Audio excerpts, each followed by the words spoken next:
तिरमिजी की हदीस है।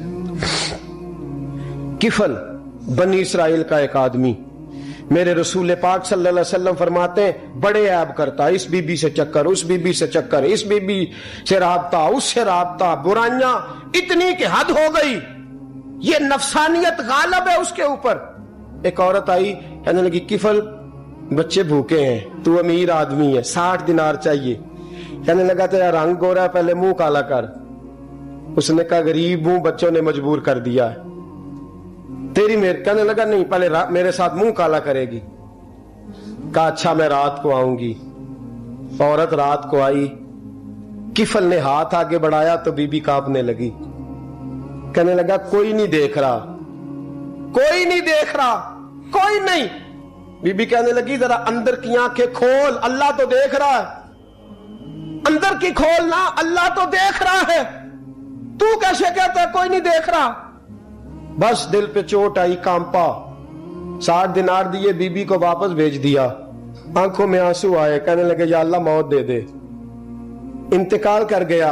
मेरे रसूल पाक के लफ्ज है तिरमिजी में, फरमाया सवेरे दरवाजे पे लिखा था कद गफर अल्लाहु लिल किफल, लोगों गवाह हो जाओ अल्लाह ने किफल की बख्शिश फरमा दी है, अल्लाह ने माफ।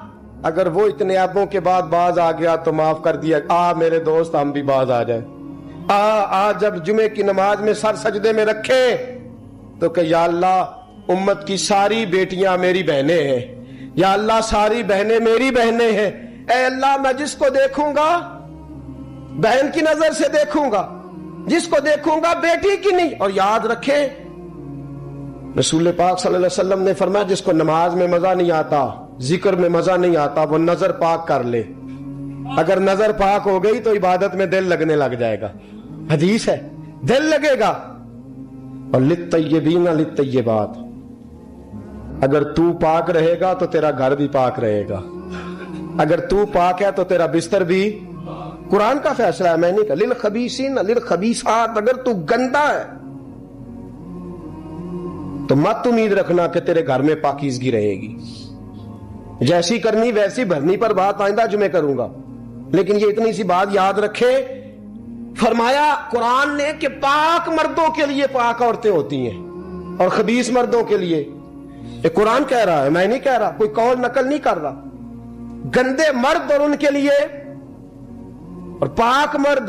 इखलाक की बात नहीं की, इखलाक बुरे हो सकते हैं औरत के, कोई कुछ भी हो सकता है, लेकिन अगर तू जिंदगी पाक गुजारेगा तो तेरे घर में आने वाली बीबी इस हवाले से वो भी बेहया नहीं होगी, उसका भी किसी मर्द से चक्कर है। तो अगर तू पाक औरत और अपने बच्चों को पाक मां देना चाहता है तो पाक हो जा, ये कुरान ने कहा है। मुल्ला रूमी कहते हैं एक शख्स था, बड़ा नेक आदमी, सुनार का काम करता था, बड़ा नेक और बड़ा लोगों का, गरीबों का ख्याल रखने वाला। छोटा सा बच्चा उसने उठाया, बेचारा लावारस था, घर लाया, पाला। उसकी बीवी ने मां बन के बच्चे को पाला, जवान हो गया। वो सुनार कहता है जिंदगी भर नजर खराब नहीं हुई, पता नहीं क्या जुर्म हुआ, बुढ़ापे में औरत के हाथ में चूड़ी डालने लगा तो उसकी नरमो नाजो खूबसूरत कलाई ने मुझे मायल किया, शावत के साथ हाथ रखा, बस हाथ रखा, घर गया तो बीवी दरवाजे पे खड़ी है। मैंने कहा क्या हुआ, दरवाजे पे खड़ी है। कहने लगी सच बता तूने आज कोई गुनाह किया है, सच बता तूने कोई जुर्म किया है। मैंने कहा क्या हुआ। कहने लगी वो बच्चा जिसे मैंने मां बन के पाला है, आज उसने गंदी नजर से मेरा हाथ पकड़ लिया था। मैंने तो उसे कहा कि तू मेरा बेटा है तो मेरा हाथ, तूने क्या जुर्म किया है। वो शख्स सजदे में गिर गया, कहने लगा अल्लाह मेरी बच्चियों की हिफाजत कर ले, अल्लाह आज के बाद ये जुर्म नहीं करता, मेरी बीवी की हिफाजत फरमा, मेरे घर को संभाल, आज के बाद नहीं करता। अभी दुआ करके उठा नहीं कि वो नौकर गुलाम, वो ले पालक बच्चा पीछे खड़ा हो गया। कहने लगा का मुझे पता नहीं चला कैसे जुर्म हो गया, मैंने अपनी मां से भी माफी मांग ली है, खुदा से भी मांग ली है, आपसे भी मांगता हूं। उसके मुंह से माफी के जुमले निकले, धड़ाम से जमीन पे गिरा, उसकी रूह परवाज कर। अगर तू चाहता है तेरा घर बच जाए तो मेरे दोस्त अपनी नजर को बचा।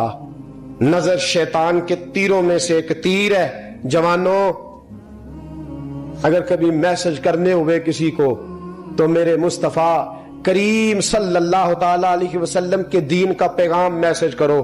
کسی کو کہو کہ یار فلاں جگہ اچھی تقریب ہونے والی ہے, چلو چلے, آج میں نے اتنا درود پڑھا تو بھی اتنا پڑھ. اس کام لگاؤ نا پیکیجز. اور آپ کو آج تک سمجھ نہیں آئی میرے دوستو کہ یہ انگریز نے ہمیں پیکج دیے کس لیے ہیں؟ یہ گند کو فروغ دینے کے لیے. ورنہ 1.5 گھنٹہ 2 گھنٹے کون بات کرتا ہے؟ صبح 7 سے رات 7, رات 7 سے صبح 7 کا کس لیے؟ وہ چاہتا ہے نوجوانوں کہ تمہیں نبی پاک کا عشق سے تمہاری تار توڑ کے تمہیں عورت کے دامے فریب میں الجھا دے. توڑ دو اس کی ساری چالیں, ناکام کر دو اس کے سارے حربے, نظر پاک کر لے, روح پاک کر لے. اور جن لوگوں کا کام ہی خواتین کے ساتھ ملاقات کا ہے, خدا را اللہ سے ڈرو. جب بھی کوئی بی بی دروازے پہ چڑھو سمجھو کہ یہ آج میری بہن سودا لینے آئی ہے, یہ میری بیٹی سودا لینے آئی ہے, یہ میرے گھر میں رہنے والی میری بھانجی اور بھتیجی, اور ایک آپ سے میری منت ہے یہ کزنوں والا معاملہ ختم کریں. اگر بھائی ناراض ہوتا ہے تو کوئی حرج نہیں, خالہ ناراض, اسے کہو کزن تو کزن سے میں نے دیکھا ہاتھ ملا رہے لڑکے لڑکیاں, اور یہ بھی خدا را دقیانوسی. اصل دقیانوسی یہ ہے تو میرے چھوٹے بھائی کے کپڑے ہی نہیں دھو کے دیتی. نبی کریم علیہ السلام نے فرمایا دیور زہر ہے, زہر, اور زہر کے بارے میں تو کہتا ہے اس کے کپڑے دھو, اس کے جوتے پالش کر. دیور کو زہر کہا ہے رسول پاک نے صلی اللہ علیہ وسلم. تو عجیب حرکات کرتا ہے دین. یہ دقیانوسی اصل جس کو ہم نے بنا لیا. کزن کی منت کرو, بیٹا اب تو جوان ہے, جب رسول پاک نے منع فرما دیا تو پھر تو آ, ہم ہمارے درمیان بیٹھ. کوئی اجازت نہیں کزن کو کہ کزن کو موٹر سائیکل پہ بٹھائے اور بازار لے جائے. کوئی اجازت نہیں کسی کو کہ وہ کسی کے ساتھ اس قسم کا کوئی تعلق جو ہے اس کو پروان چڑھائے. گھر میں ضرور آئے, بیٹھے ضرور, لیکن جہاں سب لوگ بیٹھے وہاں بیٹھے مختصر وقت. اور آپ چونکہ نوجوان بیٹھے ہو, آپ کسی کے کزن ہو, کسی کے آپ کچھ لگتے ہو, اول تو کسی کے گھر جاؤ نہ. جوانی آوارہ پھرنے کا نام نہیں, دین کی خدمت کرنے کا نام ہے. دین کی خدمت. ہمارے پاس آؤ, ہم آپ کو دین کے کام لگائیں.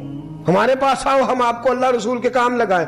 آپ کو بتلائیں قرآن کتنا پڑھنا ہے, اس کو درست کرو, تلفظ ٹھیک کرو, ضروریات دین سیکھو, دین کے معاملات میں دلچسپی, نعت سیکھو, قرآن سیکھو, عبادات سیکھو, اپنے وقت کو بچاؤ اور جانا ہی کم کر دو. اور اگر جاؤ بھی کبھی خالہ سے ملنے, چاچو سے ملنے, انکل سے ملنے, پھپھی سے ملنے, تو ضرورت کے تحت جاؤ, ضروری کام کرو اور لوٹ آؤ. حفاظت کرو. سامنے گڑا ہو تو کوئی چھلانگ نہیں لگایا کرتا, سامنے گڑا دیکھ کے چھلانگ لگا کے کہتے ہو میں الجھ گیا ہوں. خدا را اس چکر سے بچ جاؤ. وَقُلْ لِلْمُؤْمِنِينَ يَغُضُّ مِنْ أَبْصَارِهِمْ. اللہ فرماتا ہے حبیب ان سے فرمائیے کہ مومنوں نظریں جھکا کے رکھو. وَيَحْفَظُوا فُرُوجَهُمْ, اپنی شرمگاہ کی حفاظت کرو.